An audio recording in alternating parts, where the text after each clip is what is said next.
Hello and good morning, everyone. I'm so glad that on Sunday morning uh, we have the zeal to come for the learning and knowledge this dark time of the human race in this world. And it's good that we are propelled by our zeal to learn and progress more in legal education and prospects of our career and aspirations towards our career. I'm so thankful to the presence of Mr. Siddharth Marwah, our guest of the day today. He is a senior associate at Khaitan and Company, and today he will be speaking on a very niche topic, a very important topic, something which is future lawyering, something which is very important in the present and future. And as we can see, a lot of IPL and a lot of PL leagues in India have started with badminton, kabaddi, and all other sports also, cricket and football. So with the rise of a lot of domestic Premier League and international Premier League and local league also, so that gives rise that sports is an equally good career for a lot of youngsters. That way, it has turned not only uh, a leisure, it turned into a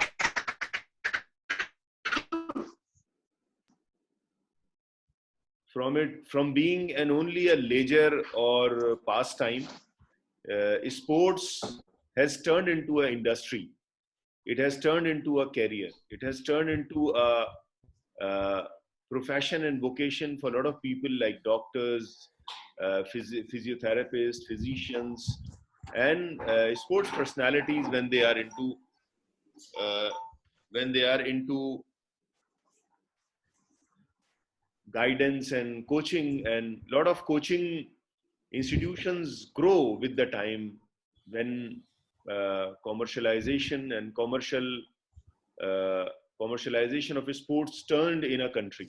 So in last 10 years, we can see, last 10, 15 years, we can see that India has turned to European model in not only turning sports from a leisure to a profession, also turning sports economy, sports society into a commercial and business oriented society. And there is a very healthy and very welcoming change for the youngsters, for the professionals, for those who aspire to have their whole life in sports and such kind of things.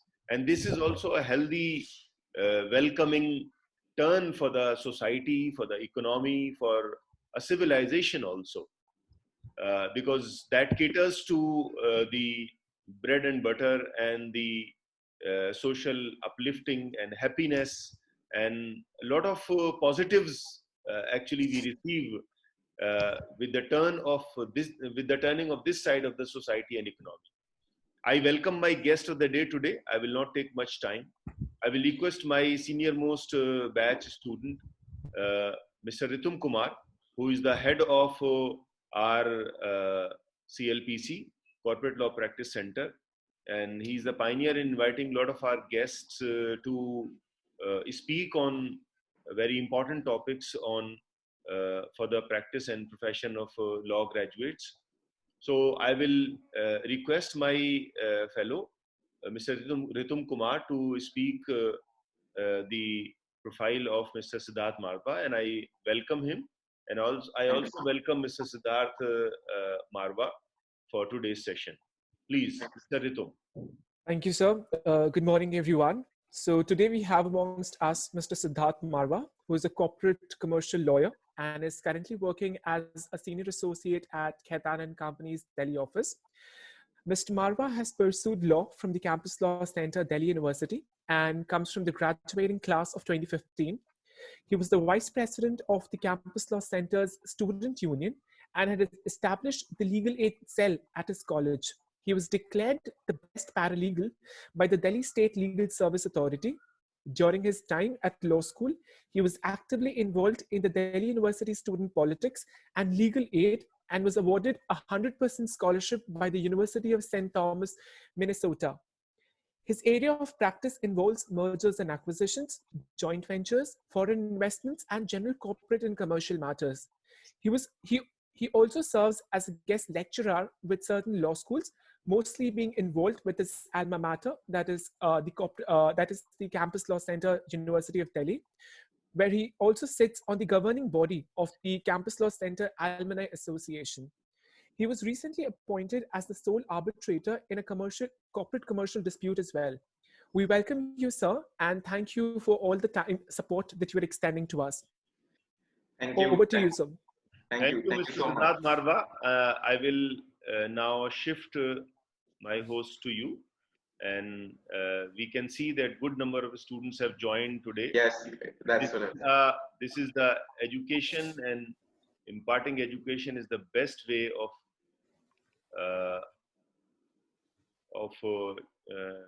spending a Sunday, and this good time also. So, all to you now.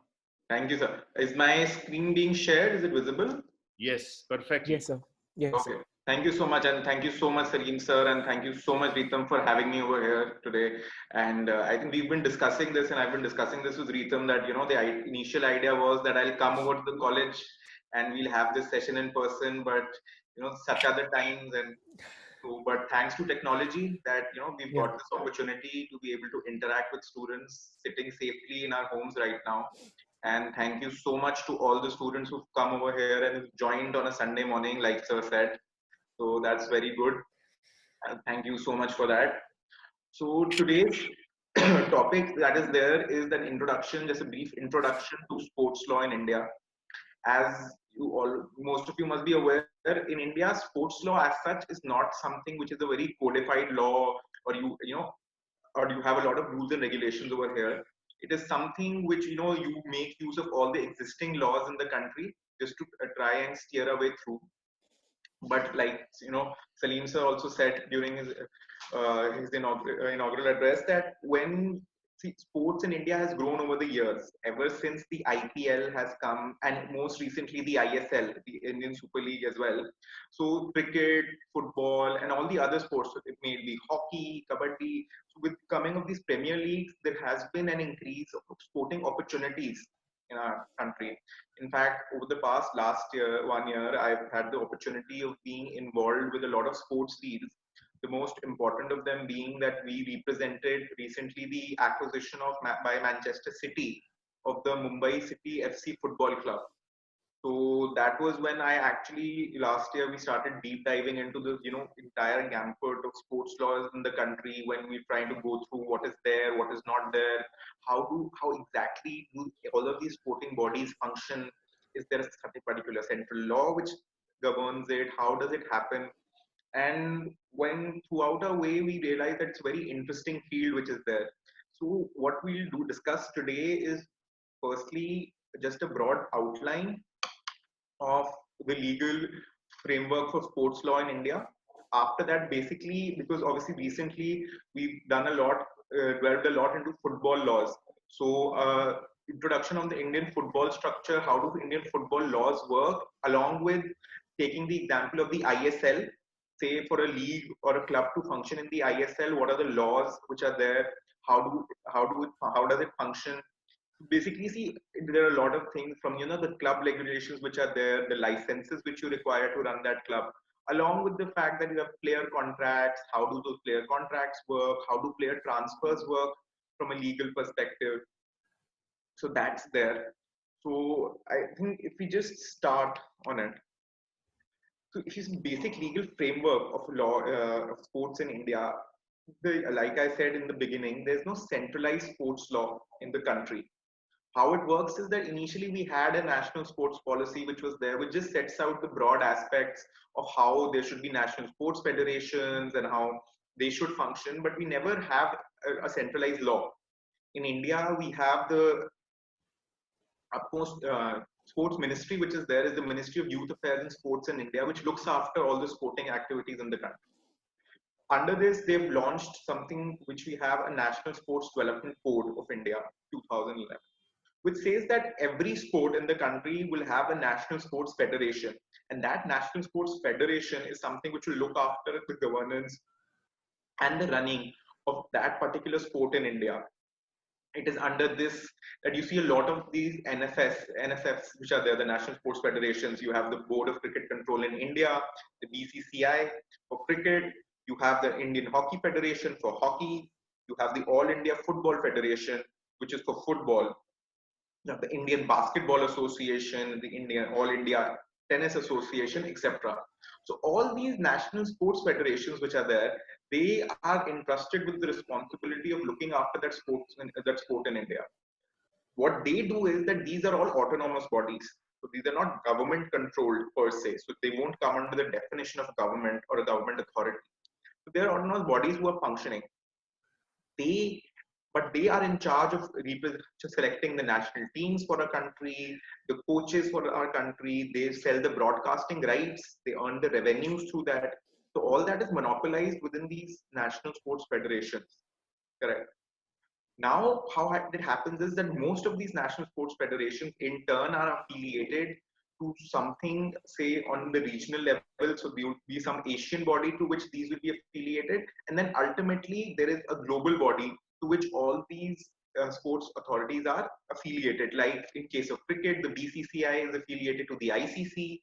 And similarly, in case of, say, football, the AIFF firstly is affiliated to the Asian Football Confederation, the AFC, and above that, it follows the rules and regulations which are laid down by FIFA.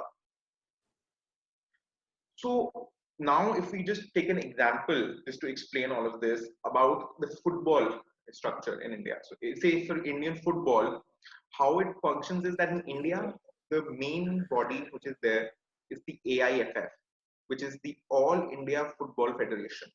The All India Football Federation is the national sports federation which is in charge of football in the country.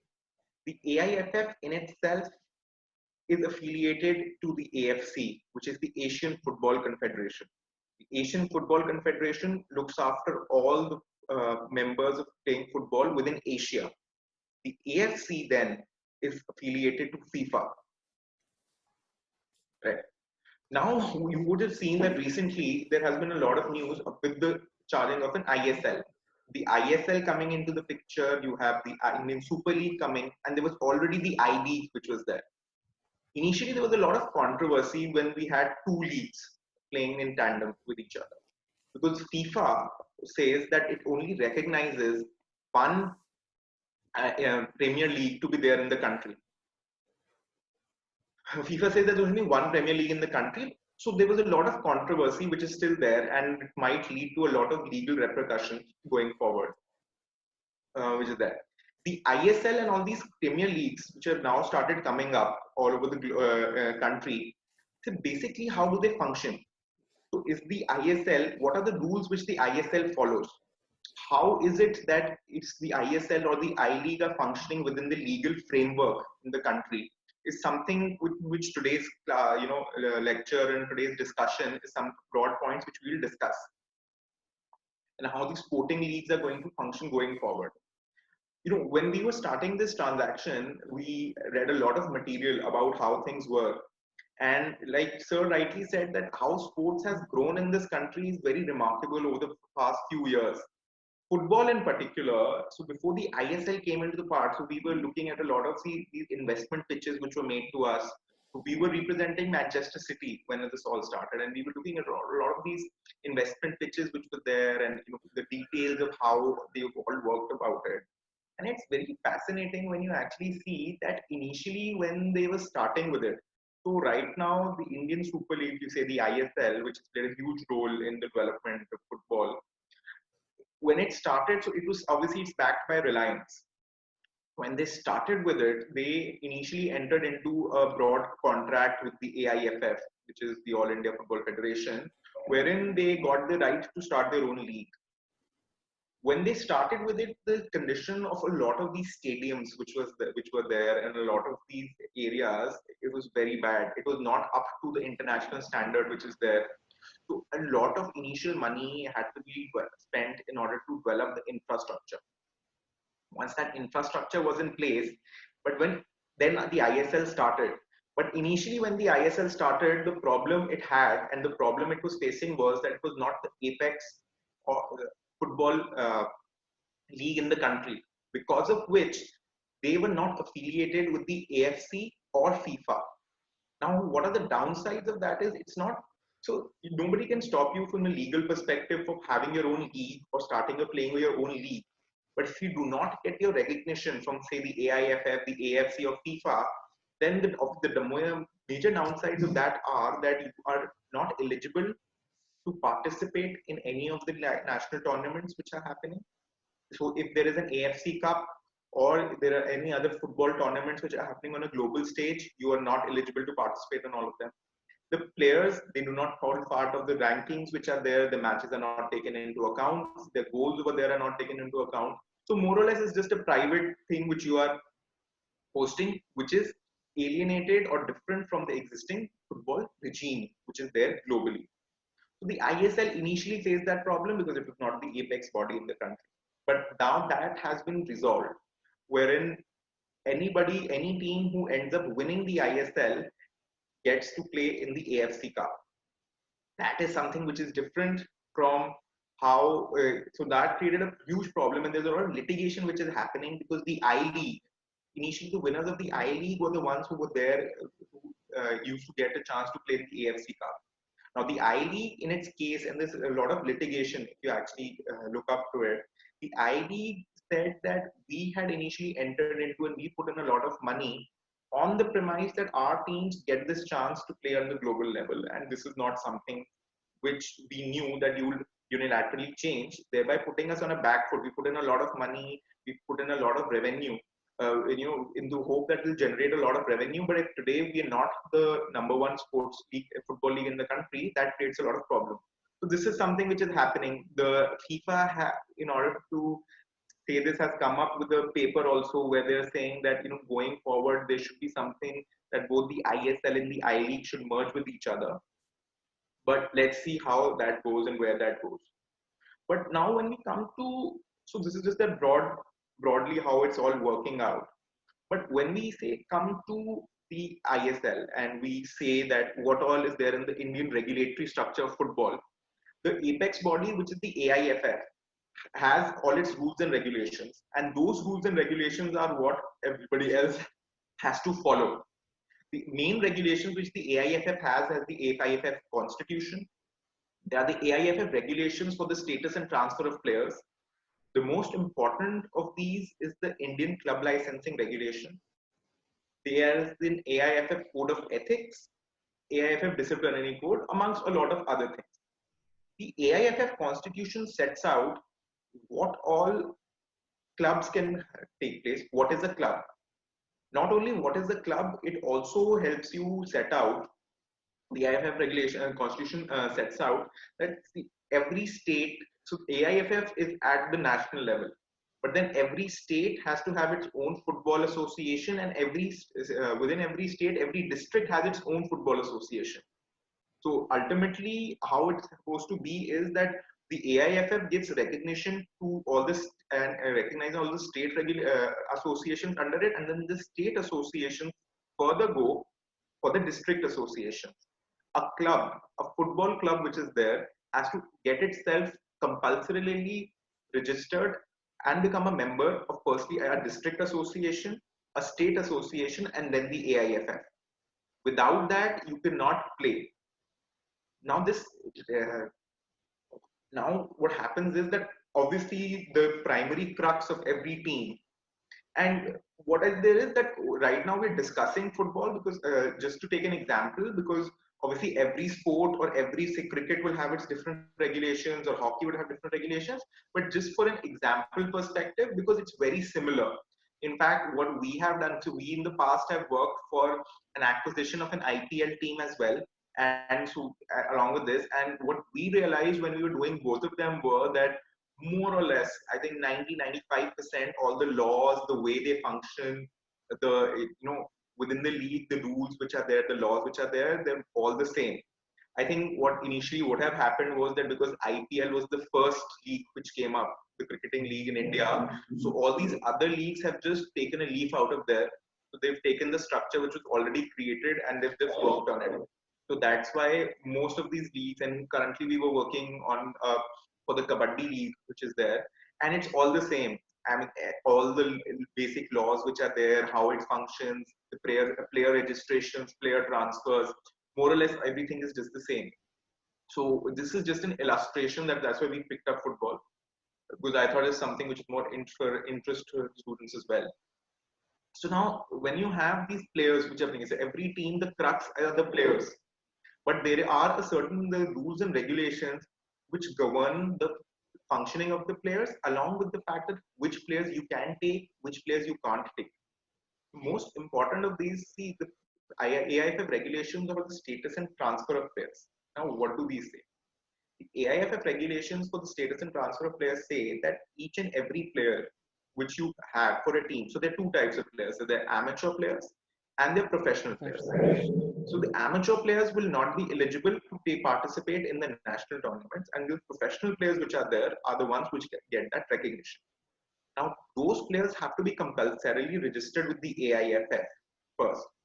But it's not like any club can today go and say, if my club is today registered with the state of Maharashtra, and I want to purchase a player from a different state who is currently registered with a different state association, there has to be a proper no objection and a transfer certificate through which that transfer happens to me.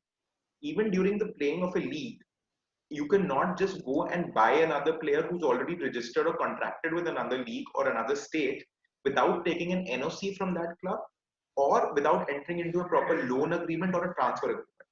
We, over the past years, so we've been representing a lot of these clubs for a lot of litigation which they have, which comes from the fact that, there was one player which was there, they transferred him, there was a contract.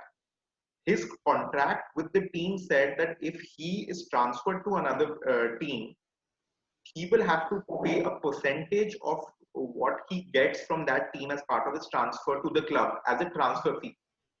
And not only that, every subsequent transfer that that player does will also demand a certain transfer fee to be paid to the original club. Now, when that transfer happened to the club, the player did not pay a transfer fee to the club, because of which there was a lot of litigation which happened, and because of which then we well deep dived into these regulations for status and transfer of players.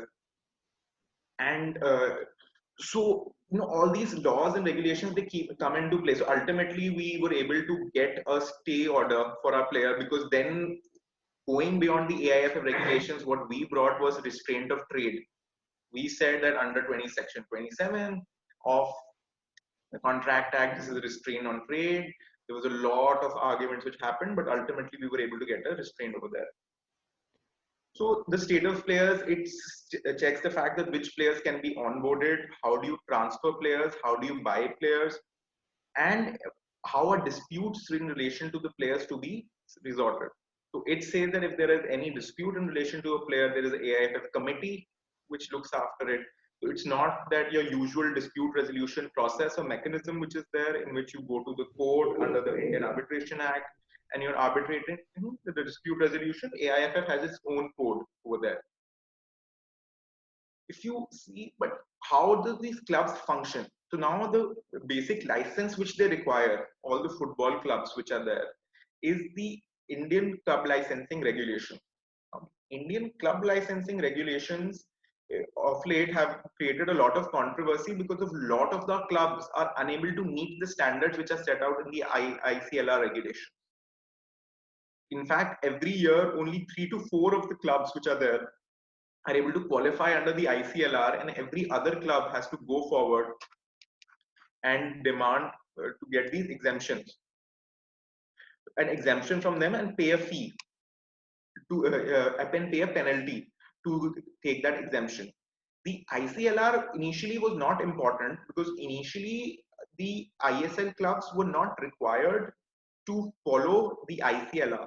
The ICLR regulations mostly get their legality from the AFC regulations and mostly mirror the requirements which are there in AFC. Initially, the ISL never required for there to be, say, to follow the Indian club licensing regulations, because it was not playing on a national level or at the AFC level. But now, because you have gotten a recognition in order to play, so for you to be eligible to play for the AFC Cup, you have to have that each club has to have an India registration under the Indian Club Licensing Regulations, the ICLR. The ICLR sets out different parameters which every club has to make in order to be eligible for national and AFC level tournaments. Now, these generally include your the pitches and your stadiums have to be of a certain international level. You should have certain standards which are being maintained, and which is a very sorry state that a lot of these clubs that we have do not meet that, which is there. Then after that, see, the AFC code of ethics is like AIFF code of ethics is very similar to what all the other sports have, is that they forbid you in order to do betting, abiding, match fixing, all those things which are not there. And you have the disciplinary code, which like says that which puts penalties on each and every player on when they are playing. The ISL, so you see they have the ISL league rules, they have the commercial guideline, brand equities and everything. But so this is just a broad structure about from football which is there. See how does a club, but what governs the structure of every club with the body, be it the IPL, be it the ISL, or be it any other league, is that all these clubs enter into something called a participation agreement or a franchise agreement with the clubs, with the sporting bodies. So in case of the ISL, they will not enter it into with AIFF, they'll enter it into with the body which runs the ISL, which is the FSDL, which is the Football Sports Development Authority of India. And similarly, as in the case obviously in the case of IPL, the players, teams and clubs end up entering into the participation of franchise agreement with the BCCI. Now, this agreement, which is there, the participation agreement, is the crux of all these leagues, which is there, because it is that one right which governs your right to participate in the league, and it sets out how will you get the revenue model, which is there. The participation agreement says, which makes all the laws and regulations of the AIFF, FIFA, laws of sports, or the ISL rules itself being binding on you, and gives the league a contractual right. Because like we said that, remember, all these clubs and all these leagues, they are not, so this is not a central legislation which is there, so which makes it compulsorily binding on you. So when they enter contractually, make it binding on themselves by entering into the participation agreement, is when all of this becomes applicable on them. The participation agreements are ones which set out different aspects from the governance of the league, of the club, to their participation in the league, to the revenue structure, to the broadcasting rights, to which all, so even to the fact that how can you take your sponsorships, or till what aspects of the sponsorships are also all governed. To the see, because ultimately what happens is that there are a lot of fair use guidelines which are there. So it's not that tomorrow I can go and take money from anybody. So that sponsorship has to be from a certain class of people, how it works, if everything sets out in the participation agreement. In fact, sponsorship is there. One key aspect before any club which is there is, and which the ICLR is very particular about, the Indian Club Licensing Regulations, is conflict of interest. Conflict of interest means that no one person or no one group of companies can have control over one or more clubs. This is another aspect which has led to a lot of litigation over the past few years, be it in cricket, or the IPL which is there, or the ISL. This is a very litigated thing, and in fact, in a lot of our contracts, so right now the problem which was happening was that there's a similar conflict issue which is there even in the case of, say, AFC. So when you are buying clubs, or when you are actually globally expanding your clubs, a lot of problems which sports lawyers will have to help out, which comes as part of sports M&A, is how do you structure these transactions in such a way that there is no conflict of interest? Because it's possible that if today, say, Manchester City is buying a club in India and tomorrow it has clubs globally. So say tomorrow, it may be a chance that your club from India gets eligible to play an AFC Cup, but that AFC Cup also has another team which you own. Now, having two teams which you own playing in the same tournament is a direct conflict of interest, which is there. So you're ultimately, when you're entering into negotiating these teams and everything and buying, there have to be, so from a sports law perspective, clauses over there which allow you an exit. That tomorrow I can choose that, okay, one of my team is playing, from the other team I can exit the team, so that I'm no longer, there's no conflict of interest over there. So there are a lot of intricacies which actually come into play when you're negotiating those agreements which are there. But yeah, so you have the participation agreement which forms the crux. A lot of other aspects which are there. So I think reason how we're basically going about this is that basic. Once I give a broad outline about what all is there within the sports law perspective, we open it up for all the students and take their questions going forward as well. So that just because it's not a monologue which is there, it's like an interactive session, and then you get to know what exactly the children want to listen to as well. So we can invite open questions also along the way, and towards the end, we can deal with all of them at once. So, okay.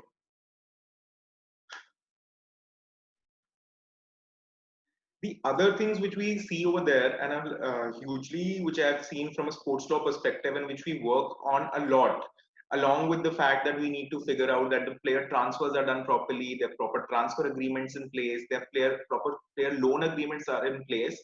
But the crux, obviously, for everything is that with the type of work we keep getting over here. So we do a lot of work for a lot of these sports franchises and clubs is there. And just to give an idea about what type of work we get from a sports law perspective. So obviously, like, we get a lot of your endorsement agreements, crux sponsorship agreements. See, the crux of any business is the revenue model through which money comes. The revenue model through which money comes, and most particularly for a sports franchise or for a sporting firm, the revenue majorly comes from two avenues. Actually three avenues, if I may say. The first is your sponsorships which are there. So all your sponsorship agreements which you are entering into become very important from that aspect. So we get a lot of work, a lot of negotiation for the sponsorship agreements which are there, because sponsorship is a huge amount of revenue which is there. The other is obviously the money which you get from your ticket sales, which obviously is something which is going to be there's going to be a huge dent in that aspect of revenue because of the entire COVID-19 situation which is there. But that's the other part of it. And the third aspect is that all the broadcasting rights which are there. So all your broadcasting money which is there. So if you see even the national sports policy which is there, and the national sports federations and all of this, the monopolized part of it is that all the broadcasting rights which are sold, it's all centralized with, say, the AIFF or CI, and then they share that money with, say, the FSDL, the ISL, and which it gets shared with all the clubs that are there. So this is the third major aspect of it. So when we doing it, we get a lot of sponsorship agreements to draft. There are a lot of sponsorship agreements to draft, which obviously takes care of your revenue streams. And what we get is a lot of player agreements which we get. Player agreements can be very tricky, because when you are governing players, you have to take care of a lot of aspects which go into drafting of a player agreement. In recently, when we have to see, if you see the new COVID situation, it has also taught us a lot about how do we draft these agreements going forward, because we all have these force majeure clauses in all these contracts, which is fine. But do these force majeure contracts now going forward, saying from a sporting perspective, cover everything? Because if you see today, what has happened is that there is a chance that a lot, see, IPL got cancelled today. IPL this might not happen this year, and it might get shifted to next year, or it may get postponed towards the end of the year. But what is, the beauty of all these contracts is that a lot of sports contracts are all seasonal. Each and every contract which is entered into, be it your sponsorship agreement or most of the player agreements or most of your consultant agreements with coaches and everything, they all get renewed on a season by season basis. And how season is defined in that contract is very prescriptive. It says 1st July to 30th June of next year. Now, a lot of these problems which we are facing is that a lot of our contracts, although they had a force majeure, but they never expected. So, but obviously, when you're initially drafting all these contracts, you would have not, nobody thought that such a situation happens where something like a COVID will happen, which will put everything, which will add so much uncertainty to it. So going forward, now we've had all these huge discussions we've had with all these leagues and everything. That force majeure, the importance of that clause in all these inflation now is that, listen, because things are getting postponed, or if 1 year is getting postponed to the next year, does that mean, can we say and can we argue even in court that for the same money that we are paying this year to the players and everybody, we can get the players for next year as well, even if the contract was ending this year and we did not have a chance for renewal? Because if that doesn't happen and all the players start renegotiating their fee for next year, it may lead to huge losses for all these clubs. So I think that is something which we are trying, that does not go into litigation going forward. That if this, so that aspect is there. So your revenue sharing is there, your player contracts are there, coaches contracts with coaches are there, which is another thing which we keep on getting. We do a lot of endorsement agreements. Again, your one part of it is that you need to build the brand as well. Your IPL, your ISL, your franchise agreements mandate that every team has to have a team icon or a brand icon, a sporting star or a Bollywood star or anybody of credible nature to become your mascot for the team, so endorsement. So all these endorsement agreements also then form a very important part of it, because they have to help you increase the value of your brand. At the same time, when you see it from the perspective of all the people who want to become your brand stars, a lot of their rights need to be protected. So ultimately, see, what I'm just trying to get at is that these are different aspects which are there. So there are player agreements, there are coaches agreements, there are sponsorship agreements, you have endorsement agreements, and you have your major agreement which is there is the participation of franchise agreement. Ultimately, in all these sporting leagues, it's all contractual, because like we said, that ultimately there is no one gaming law in the country or one sports law which governs all these clubs. Everything ultimately is dependent on the National Sports Federation which is there, the National Sports Federations, their rules and regulations, and then ultimately the league in which you are playing, their rules and regulations. It all boils down to that. This also has an aspect from a competition law perspective, because there has been a lot of litigation in the past which says that, like was in the case when you remember, so initially before the IPL, there was something called the Indian Cricketing League, which Zee had come out with. There was a lot of litigation over there when they said that this is a violation of competition law, because everything is monopolized. The BCCI, to the extent that the BCCI does not even allow you to use another stadium, and those stadiums which are allowing them to play matches were being disbarred from it. But that led to a lot of litigation, and in the case from a competition law perspective. But I think the problem has been that even from a judicial perspective, the judiciary has not played a huge role in developing sports law in the country. So when it comes to all of these, they give the upper hand to the ultimate sporting body only, and they do not encourage a lot of litigation which goes in that side. So that's why you see sports law in India is still something which is developing, it is emerging. There is litigation, and even see, there is from a gaming perspective also, even if you see from the gambling laws in the country, those are also not something which are very, say, developed. You have one central public gambling act which is there, which say UP, MP, Delhi have adopted, whereas all the other states have their own legislations. So even from that perspective, it's not something which is too developed. Over there also, if you see litigation, it all comes down to, when you're gambling for a sport, is it a game of skill or a game of chance? And basis that determination test, which a lot of states have, a lot of legislations have, is when you figure out that whether gambling or putting money, betting money on that particular thing is a crime or not, from a state perspective. Even from a small, I think if you see that recently this case which was there for the case for Rummy, the game which is there, on whether that is, say, a game of skill or a game of chance. The court said that Rummy it was a game of skill as compared to Teen Patti, which is a game of pure chance. So because of that, the online Rummy which was there, which was being played and people are paying money for that, did not come under gambling. But still, there are contrary judgments to that as well. In fact, we were doing a case for one of these fantasy leagues, football fantasy leagues which were there, which you have online, the playing 11s, and that is also has a lot of that also leads to a lot of litigation, because we have to structure all of them in such a way that they end up looking at a game of skill and not a game of chance.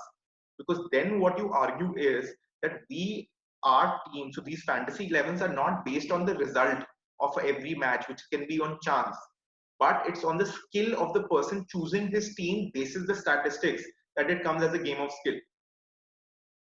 But given that, there are a lot of contrary judgments which are there for each and everything, that is also something which is not very developed in our country. Sports M&A in India. Yeah. So I think now, just for the end, before I end this entire structure and we open it up for taking questions from students, the idea about sports M&A and how is it different from other normal M&A in the country. So obviously we over here, we end up doing a lot of M&A transactions, a lot of acquisitions which take place. But lately, a new avenue which has been opened, and which is why I think sports law recently has become so interesting also, is that there is a lot of sports M&A also taking place. We have, and currently, obviously because of confidentiality reasons, I can't take names, but we are currently also in touch with a lot of other foreign clubs which are there, who are wanting to enter into the Indian market because of the growth of all these new leagues which have come up, because that has created a lot of interest in the market. We obviously have, India has a huge population that is there, that goes unsaid. But still now we were not able to monetize on this population, and when it comes from the sporting aspects. But thanks to all these leagues that is happening today, we are seeing a lot of interest in the market. Obviously, one downside is, and which a lot of people say, is that at least the revenue generation, one sad reality is that all the clubs, be it IPL or ISL, they're all loss-making enterprises today. The revenue which you get is not met with what is currently there. Even if today I am to say that the ticket sales are there, but the sad reality is that the only time the tickets stadiums get full is when they end up slashing the rates a lot, and they can't sell it at proper rates. So they're all loss-making enterprises, because everything, even if every club in ISL has to pay 15 crore rupees to play in that particular registration. So for you to actually recover money also is a huge problem. So obviously initially you have to pay that money, but then there is the revenue sharing model, but the revenue sharing model comes later. Initially you have to pay a fixed sum of money. These clubs are not able to earn that much money. In fact, for football, even if you see from a commercial perspective how it's very different from cricket, cricket still gets a lot of advertising revenue or broadcasting revenue, because in a cricket match, after every 1 over, there is a 30-second ad break, which you can sell a lot of money for. But compare that to football, where you don't have the regular intervals which are there, the broadcasting rights are also not that, the money they don't fetch that much money. So the most money they can get from a sponsorship deal is your jersey deals. Your jersey deals which are there, that's where they end up getting a lot of their money from. So that aspect is there, but now thankfully a lot of sports M&A we are seeing. And with the growth of sports or M&A, I think what important is that, see, law is obviously when you do a M&A, most of these things remain the same.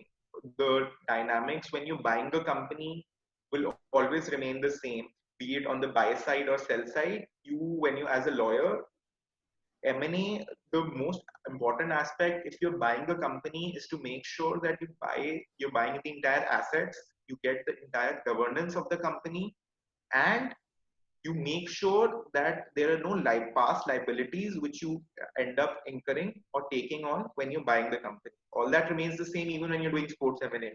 There's not much of a difference. But I think what is important is that when you are in a niche sector or when you want to specialize, say, in a niche field of law, you need to understand that sector and you need to understand the different aspects of how it works, because it's only then that you'll be able to give your 100% in your drafting of these agreements. Like I said initially also, that even in a sports M&A deal, there's so many aspects. Like, when you even things like you're buying you need stadium rights. So do you need? So mostly you need stadium rights to be there for a particular amount of time. But how is that practical? Because in India, a lot of these stadiums, they are under the municipal corporations, and those municipal corporations which are there, they keep on having elections every 2-3 years.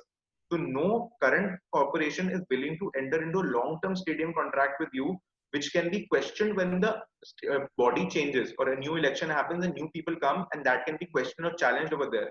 So that is not something which they are willing to do. So how do you come across that? How do you enter into agreements to solve each and every problem is also something which is very important. So I think it is very important for you to know the law, the basic sector, maybe any sector, before specializing in it. The basic laws remain the same. It will contractual, the contract act is there. It's a company which is involved, it's an entity which is involved. So obviously the intricacies of the Companies Act is there. Most of these people, so there is a difference. Also, you enter into consultancy agreements as opposed to employment agreements with the players or your coaches and everybody. Because if you make somebody an employee, then a lot of labor laws which come into picture. Now those labor laws which are there, a lot of the clubs try to circumvent that by entering into consultancy agreements. You say that you're entering into short-term consultancy agreements, thereby those people are not eligible for all the protection which they would usually have had they been categorized as an employee.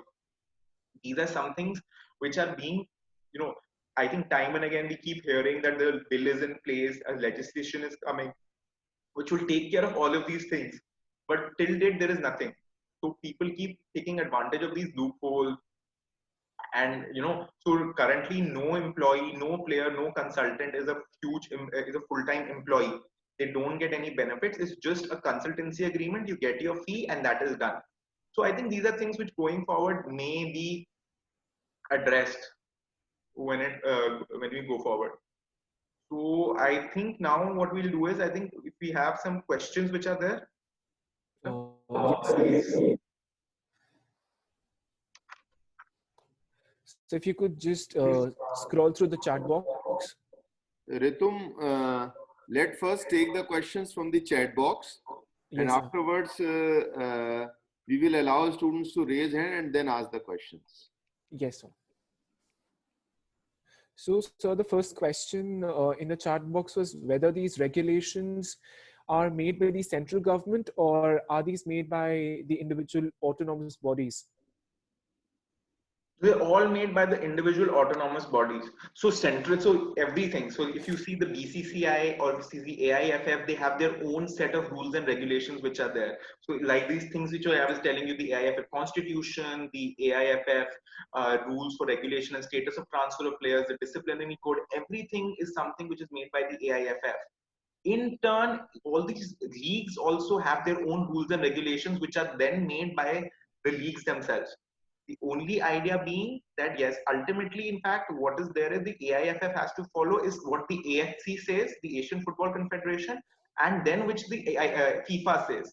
The central government is not involved in them. So as of date, there is no involvement by the state government at least.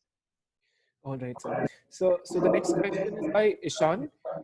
He asks this question: will there be losses? Will these losses be bridged from selling broadcasting rights? I think this was in relation to the previous slide of yours. So whether these These losses, losses, the losses in the sense what these teams are facing, correct? I think so. Yeah. Ishan, No, see, basically the idea is that broadcasting rights in itself, if you see how these are structured, these leagues, the clubs get only a small portion of the broadcasting rights. Ultimately, all of the broadcasting rights are monopolized by the central federations. So the national sports federations, they have all the broadcasting rights with them. They sell the broadcasting rights, and what ultimately a club gets is only a very small percentage of that share. A lot of club, in fact, what I can tell you is that a lot of ISL clubs for the past years have not gotten the broadcasting share only because there's been no break even at the top level for them to pass on the benefits to the clubs. So that is not something. So hopefully, yes, the idea is that the viewership will increase to such a stage that the broadcasting rights in itself will be huge amounts, which can help the football clubs. Obviously, in case of the IPL, it's different because in cricket, at least the BCCI has huge broadcasting deals, and the benefit of which is passed on a lot of times to the IPL clubs. But sadly, that's not the case with all the other sporting events that are happening in our country, mostly because the viewership is not there and that the commercials do not translate. all right. So the next question is by Sagar. He asks this question: will Dream 11, the cricket fantasy league, be considered as a game of skill or pure gambling, in which many eminent cricket personalities promote it on various platforms, despite gambling in sports is prohibited in India by the law? Correct. So now, actually, again, so this comes to the same part. So these sports fantasy leagues like Dream 11 and everything. See, in India, gambling laws, like I was telling you, there are. So you have the Public Gambling Act, which is there, which is some of the states have followed, and then there are other states which have their own gambling legislations, which are there.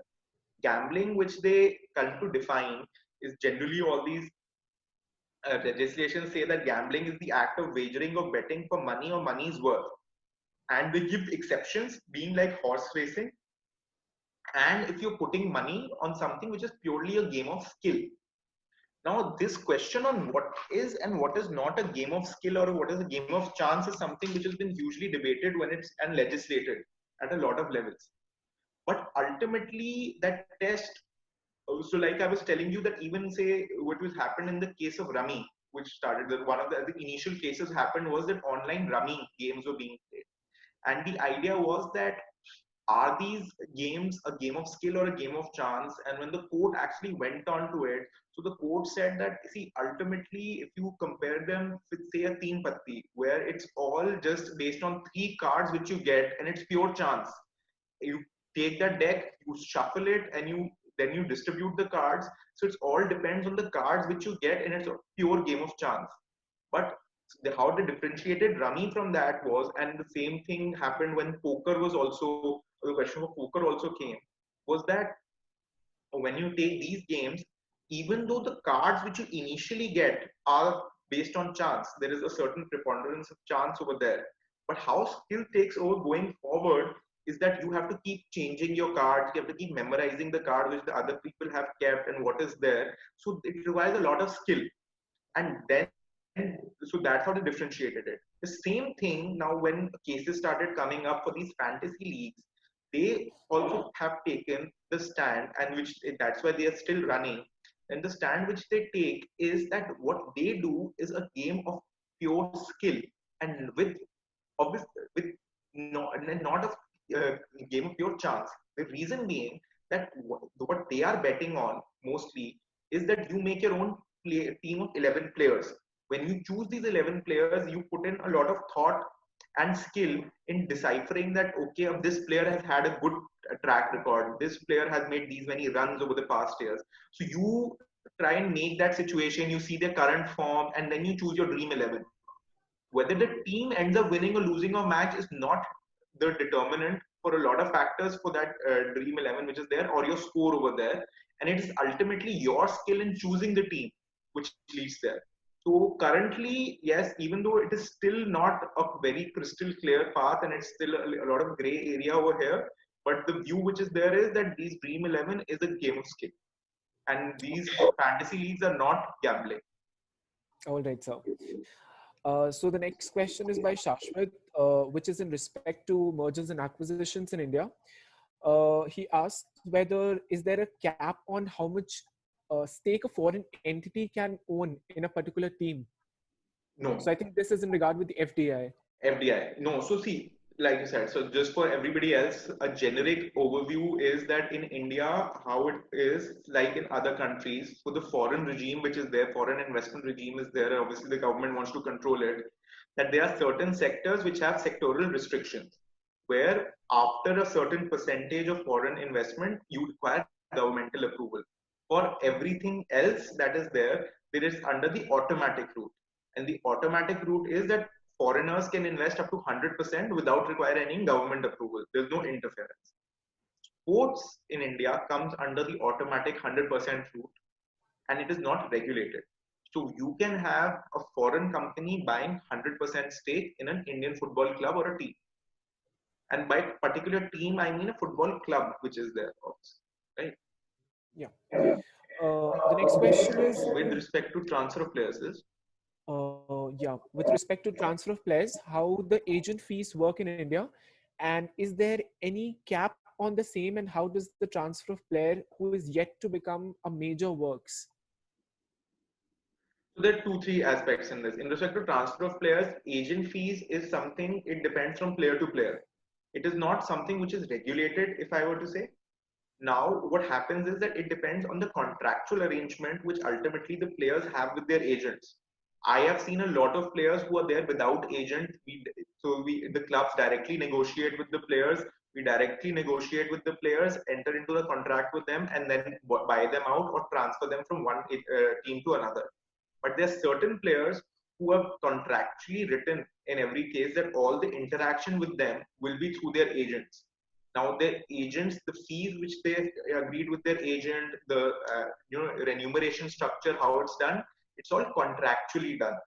So currently, there are no laws which set out on how the agent fee works or any regulation which governs the agent's fee in India.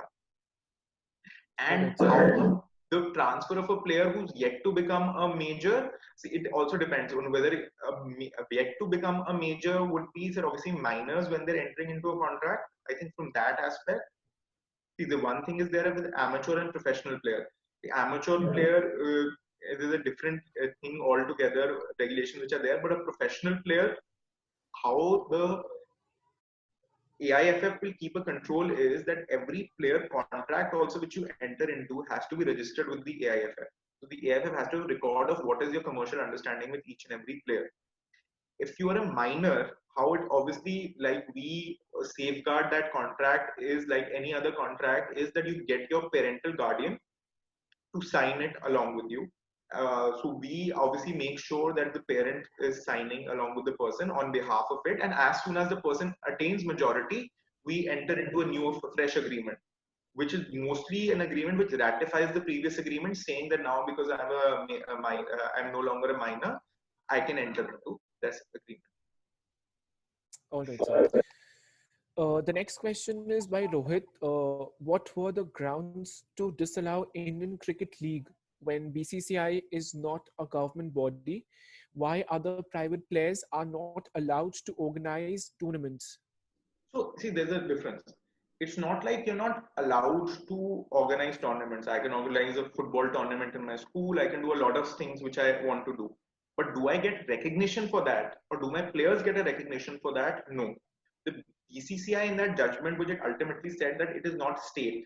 It is not a state body.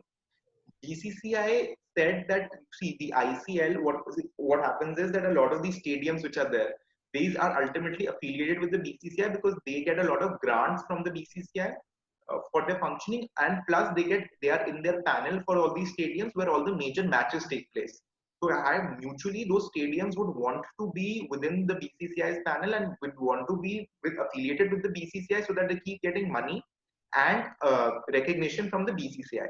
When the ICL came about, there was no court which said that you have to shut the ICL. They go ahead with the ICL. But what they are not getting is that they are not getting access to the stadiums which are controlled by the BCCI, because BCCI, they filed a writ petition also, but that writ petition also said that it's not a government body that we can actually say that it's doing something wrong, or we can tell it to do this or that. The ultimate thing was that because how it works is that the BCCI is running the show, the BCCI controls it. So the BCCI said that we will not give you access to our players. Players who are playing for you will not be eligible to play for our team, because ultimately the national cricket team is something which the BCCI chooses. So they said we'll disqualify those players. Those players will not be playing for us, and there will be a lot. Just wait a second.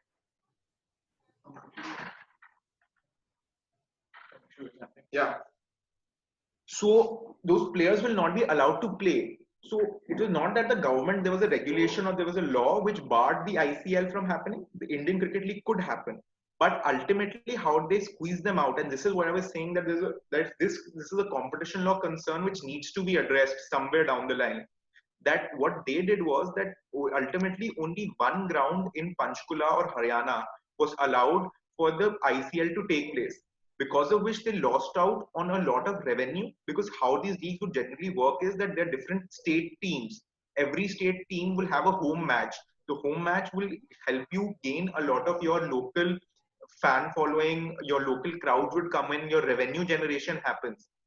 They were not given all of that. Players ultimately did not want to play with the ICL because they thought that if they play with the ICL, that the BCCI would not recognize them or choose them to play for their own matches. So ultimately, what happened was that they squeezed them out of the game, and it was not a central law which said that no, the league can take place in the country. All right. Yeah. The next question is by Abhinav.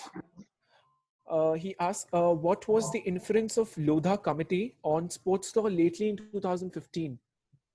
So the Lodha committee, when it came out, so it a huge paper. Mostly when it started with was your whole IPL controversy which was there, and it came out from there being a lot of conflict of interest in within the realms of sports in the country, because that was not something which they said that is being properly set out.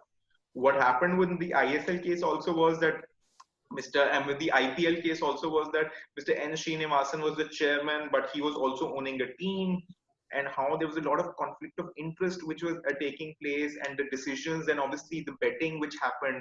So the Lodha committee obviously said that there are 2-3 aspects of it. They said they were also that of the opinion that, and I don't remember the judgment offhand, but that you should have a broad framework for sports in the country, but they wanted to regulate things that they should be no future misuse of this conflict of interest which is there, and everything should be clearly demarcated. Yes, sir. Is there any other question that anyone would want to pose forth?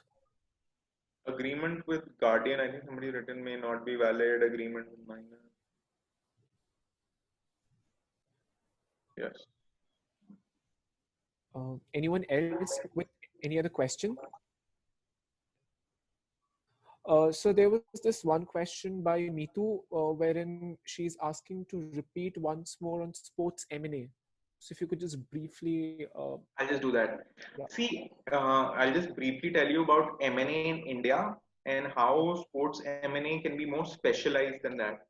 In M&A in India, see, M&A is basically mergers and acquisitions. Now, mergers and acquisitions are of 2-3 types. So you either end up buying a company 100%, or you end up buying a majority stake in running the company.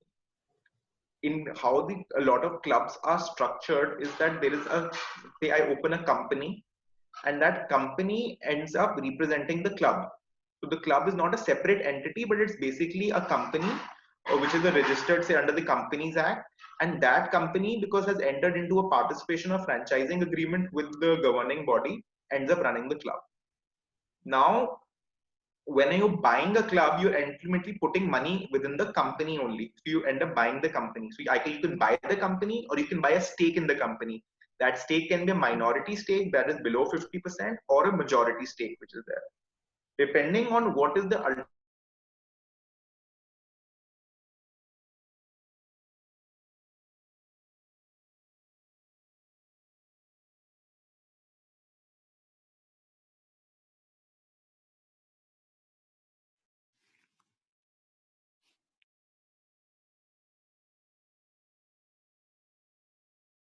I think due to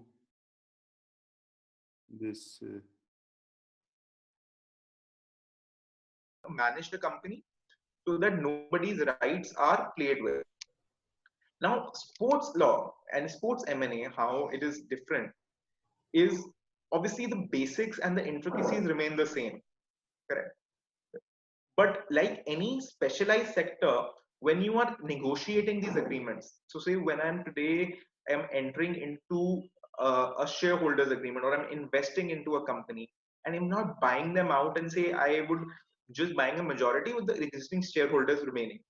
When you ultimately end up negotiating the shareholders agreement, you would have to make it very specific to things from that sports from the perspective of that sport. For example, like I was saying, that when you are entering into this company and I'm the majority shareholder. Now, what happens is that a lot of minority shareholders sometimes in these M&A transactions, they want to have some rights which are called the investor protection rights or affirmative voting matter rights. In which case, what they say is that it's fine, you are a majority shareholder, you have the day-to-day functioning of the company. But there are certain ABCD things for which you can't take any decision without taking my permission or without my prior consent, which is fine as long as it doesn't hinder the day-to-day functioning or the day-to-day running of the company. But see, if I'm running a sports franchise and I'm running a sports things like there are disputes with players for which I have to go day in day out I have to interact with the AIFF or the BCCI, or I have to pay penalties which are there, and those sometimes I just have 1 or 2 days to make those payments before the next match starts.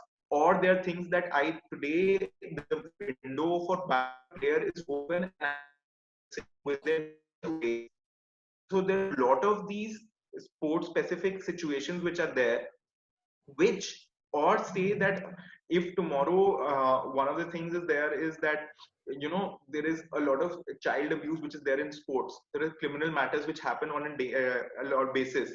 I can't be in all these specified situations as a majority shareholder who's running a day-to-day company, be in a position that I'm going to the minority stakeholder to take those permissions every time, because then these things which may have a higher threshold or a lot of money on a standalone basis, but in that perspective of that sport, they are something which is what you call ordinary course of business. So I can't run the club if I have to take all these permissions.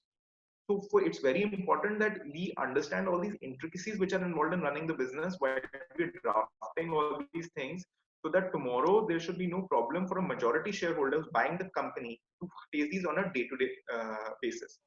So yes, obviously broadly it all remains the same because you end up buying a company. So all the rights and protections that you would give to any shareholder as part of a normal M&A would remain the same. But yes, you have to build in these specific things from that particular sport or particular sector in order to make sure that there is no problem with the day-to-day functioning. It can't be a straight jacket solution to everything. Yes, sir. There's one question by Mohit, wherein he is asking that why is there less use of ADR in the sports industry? Is it just because of lack of the ADR structures for sports, or is it because of the monopoly of these federations? A lot of the alternate dispute resolution, what you're saying is that when arbitration and all happen, it's all, so these sports federation bodies have their own structures which are in place. It will hardly, you will see that if there is a dispute amongst players, it's going under the Indian Arbitration Act as separately. Do you have dispute resolution mechanisms within these structures as well, the national sports federations only? I think yes, one of the ideas is that they would like to keep a control over everything, and they feel that because it's relating to players and it's relating to the sports, it's something which should be dealt with them only. So so I think that is something the ADR mechanism they have tried, and I think, like I'm saying, a lot of these things they keep coming. We keep seeing that, we keep reading that a legislation is about to come, a new sports bill is about to come, which takes place will take care of all of these things. But yes, currently there is no separate, if you say, proper ADR mechanism which is there in sport. Also, sir, if you could just briefly speak about the career perspective, in sports law, what as law students can they see making a career in I sports law think specifically? now is one of the best times for any law student to think about having a career in sports law. Previously, I would have said that there are not many avenues which are there, but currently we've seen so much work which is happening. And like I said, type of work which we get is from drafting of player contracts to drafting of coach agreements to helping teams buying teams, helping teams set up their structure in India, to this fact when you're setting up a club in the country, even if from a scratch, if you have to set up somebody, there's so much work which needs to be done from a sports law perspective. Yes, most of it is all contractual, because ultimately, because you have to contractually safeguard all the rights which are there. But I think it's a brilliant time to think of a career in sports law, because there's so many avenues which are there today. You can be, even what we do is we represent a lot of the players also. So see, like I was talking about this dispute resolution process which is there, we end up defending a lot of players in front of the AIFF or the BCCI for their player misconducts, helping them reduce their penalties which are there. A lot of this work has increased a lot because there are so many sporting franchises today that obviously there are disciplinary codes in every national sports federation has their own disciplinary codes. There would be penalties on the players which are there, so you have to defend them, help get the penalties reduced, and help in drafting the sponsorship agreements, player contracts, the governance of the club in general as well. And in addition, obviously, because it's a company which is running, it will have labor problems in general, it will have company act problems in general. So today, I think there is a lot of potential for sports law, especially because there is a lot of activity which is happening in the country. There's so many leagues, there's so many sports which are taking prominence that I don't see there being a dearth of work in the sports law field, and that is only something which will grow in the time to come. All right, sir. So we have no more questions, and I thank you for taking the session. No, thank you so much for having me. It has been an insightful session, sir. Thanks a lot from all of us. Thank you. Salim, sir, we are towards the end of the session. Yes. Thank you so much, Siddharth, for your time today. And I'm so glad that you considered our law school to spend time with our students and us. Wish to have your presence more often, even during this lockdown or after this lockdown ends. We will surely invite you to law school to take up more sessions on the areas of your expertise, maybe sports law or any other areas which you consider. Thank you so very much. Thank you everyone for participating in this session. Thank you everyone for joining. Thank you, Ritum, for hosting the session. Thank you.